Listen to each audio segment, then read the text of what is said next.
চীনে তথ্য পাচারের অভিযোগে মার্কিন সুপ্রিম কোর্ট টিকটক নিষিদ্ধ করেছে। কোম্পানিটি আশা করছে আদালতের এই আদেশের পরও ট্রাম্প টিকটককে আমেরিকায় নিষিদ্ধ হওয়ার হাত থেকে রক্ষা করবেন। প্রায় ২০ কোটির মতো অ্যাক্টিভ ব্যবহারকারী আছে আমেরিকাতে।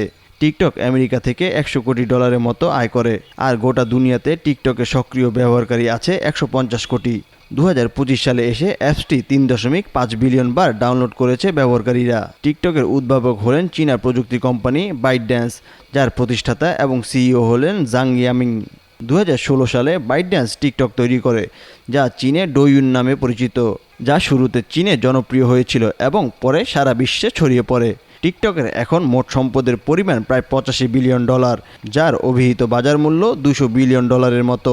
টিকটক ভারতসহ ৫টি দেশে নিষিদ্ধ হয়েছে, তাতে করে বিপুল পরিমাণ আয় হারিয়েছে। তবে নিষিদ্ধ হলেও টিকটক অ্যাপসটি ভিপিএন ব্যবহার করে চালানো যায়। তবে নিষিদ্ধ প্রতিষ্ঠান থেকে বিজ্ঞাপনদাতারা মুখ ফিরিয়ে নেন, এতে আয় কমে যায়।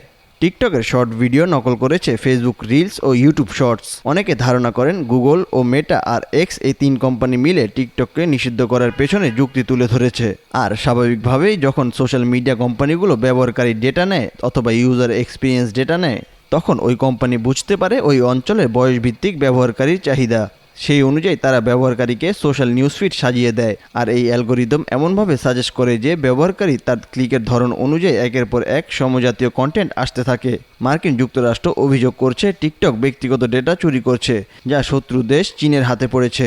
এই একই অভিযোগ কিন্তু ফেসবুক, ইউটিউব ও গুগলের বিরুদ্ধেও আছে। ব্যক্তিগত অনেক ডেটা তারা নেয়, টিকটকের মতোই তারা ব্যবহারকারীর অভিরুচি অনুযায়ী কন্টেন্ট সাজিয়ে দেয়।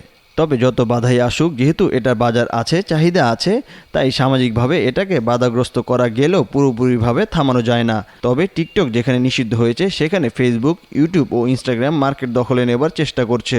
টিকটকের বাজার যুক্তরাষ্ট্রেও প্রতিযোগী কোম্পানিগুলো দখলে নেবার চেষ্টা করবে, কারণ প্রতিযোগী কোম্পানিগুলো টিকটক থেকেই নকল করে শর্ট ভিডিও তৈরি ও শেয়ারিং অপশন বানিয়েছে। বাংলাদেশে ৩.৫ কোটির বেশি টিকটক ব্যবহারকারী আছে। টিকটক বাংলাদেশ থেকে কয়েক $1 মিলিয়ন আয় করে থাকে।